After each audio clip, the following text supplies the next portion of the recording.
the fear. I'm trying to go over the fear of debt. With crypto, they took about 30%. One time, because what happens in crypto is people are bidding against themselves to buy your debt. Because what happens is, let's say the margin is going to be called, people are like, I'll pay the debt for 20% on the dollar. Somebody else can say, I'll buy the debt for 15% of the dollar. Somebody else can say, I'll take 10%. And they whichever wins, they get the debt and they get the 10%, right? So that's why crypto decentralized finance is so interesting, because it allows for things like I'm talking about, where in margin on stocks, it's just the company. Whatever the company wants to do, there's nothing you could do. There's nothing on their end. They just make the rules. They charge fees. They do all kind of stuff. Everything has fees, but the fees are much higher on margin on stocks than crypto by a lot, right? So now this is what I've been telling people and what I've been training people on retireyourbills.com. Basically, what you can do, especially with Ethereum, because Ethereum's 80%, you can, let's say your bills are $1,000 a month. No, let's say your bills are $800 a month, and you can put in the $1,000. You can borrow the 8,000, pay your bills, and then you slowly start turning that 1,000 of original dollars. It's not in crypto. You start turning it slowly into Ethereum. By the time it gets close to the margin, you got another month coming in of bills. So you bring your money in again. So you bring in another 1,000. So now it lifts your margin. So this is what rich people do. So when you look at a rich real estate investor, what are they doing? First, what they did was, the first time they all start like this, they buy one home, one extra vacation or rental property. Now they're paying it, and as the value of it and the payment grows, they borrow off of it again. So they keep doing this, and they keep growing and growing their debt, but they're creating more and more value. So with crypto, it's just a different way of thinking about it. And yes, you don't want to go in too crazy. Like when I did it wrong. I invested, I borrowed like to the limit. Every time the market grew, I borrowed even more, because the market was growing and growing and growing. So I kept borrowing. And then when it fell, I couldn't pay it back fast enough, because it happened in the middle of the night. That's why I coded this bot to watch, because I was like, how am I going to sleep at night knowing that could happen? Because it happened to me. And I said, what if I make a bot that as soon as it sees a problem, it protects me in my sleep? And that's where a lot of this came from. Like that incident of losing money at night. And what happened was the market just dropped really quickly and came back up. So what did that mean? That person who bought my debt, they took my coins and then they grew right back up. So they basically took my coins at a discount, and then they went back up, and they made a lot of money. But they understood that system, and I didn't when I was doing it, and I didn't understand most of what I was doing. But that's how you got to do it. Like, I think, to me, it's all about learning, and once you learn it, it puts you in a better position. So like I learned about real estate investing. I learned about entrepreneur investing, did bad things, right? And wrong things, right? So I think we should not be fearing it. Once you understand it, use it to better yourself and better your situation. And yes, I'm not saying it's going to be easy, but with crypto, I've never seen it easier. So now let's go over each way you could do this in these other places. With real estate, you have to have a good job, good credit.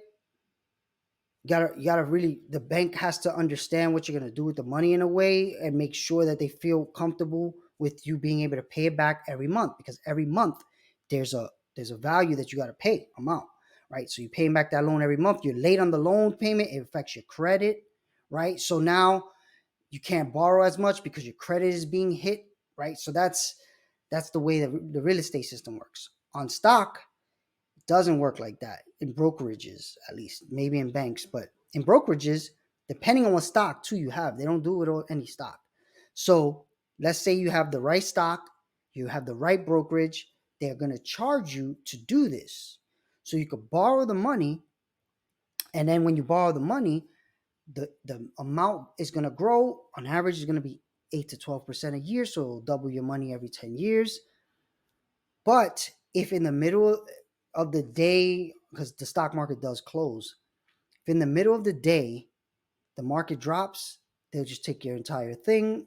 I've heard of times where they'll call you up like, hey, you got to put in money right now or your account's going to get closed. Again, I don't know. I've never done it, but I'm just hearing stories and then talking to different people. So in a bank, very unlikely that they'll give you a loan. I have a friend who has Apple stock. He was able to borrow 20% of his Apple stock. But again, Apple stock is going to grow a certain amount a year. So it's not going to grow as fast as crypto, in my opinion. Again, do your own advice. Do your own research, not financial advice.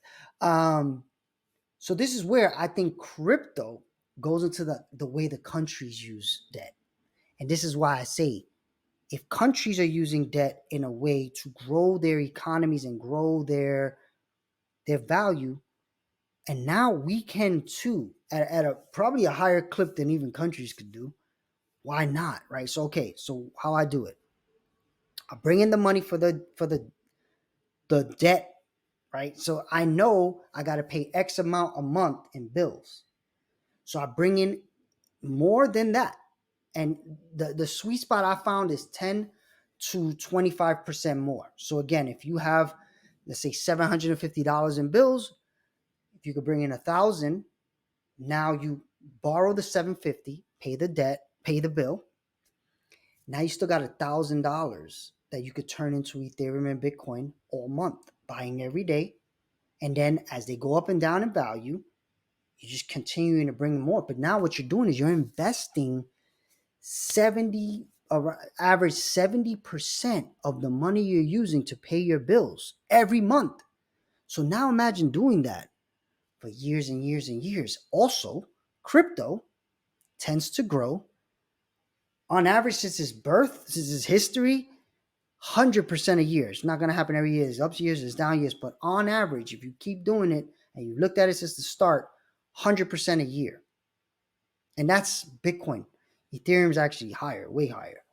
So, and I think most of the world still has no clue about anything I'm telling you right now. So once most of the world understands what's possible, people like me make it easier by technology and user experience, the whole world is going to do this. I think, and I'm betting hard that they are, because where else can you do this? Have you ever heard of a way to leverage the money you're going to use to pay your bills, still pay them, and be able to invest? I've never seen it. I've never seen it. I've seen things where it's like it'll invest whatever's left. So like I just said, if you have 1,000, your bills are 750, it will invest part of the 250 for you, right? But again, investing 250 versus 700 every month, it's a big difference. That means you get to a point where you don't have to work anymore 3 times faster, right? So again, if it's going to take you 30, 40 years to retire, if you can get there 3 times faster, would you not want to even try it? And what's the real risk? You lose the money that you used to pay your bill already, right? So that's, again, like, it's a low risk, high reward, at least from my opinion. Again, I want to hear anybody's thoughts on this, because I know the debt thing becomes an issue. A lot of people are like, yeah, but why not do it without borrowing? And I always have this conversation with customers and people I coach. Yeah, but would you, like, even Apple just now, richest company in the world, they just borrowed billions of dollars. Why do you think they do that? They don't use the money that they have. They have money, but they know what they're about to create with that money is going to make more money. So why would you spend the money you already have when you could just borrow money and make more money off borrowed money and keep your original money? Use the money twice. And that's where I'm saying, wow, I know most people feel like they can't invest because they can't afford it, but they're paying bills. right? Like you're paying bills, and maybe you don't do with all your bills. I've told people, all right, start with one bill: Netflix, cell phone, internet. Um, One person I had start with their school loan. Then they eventually graduate and keep growing and growing.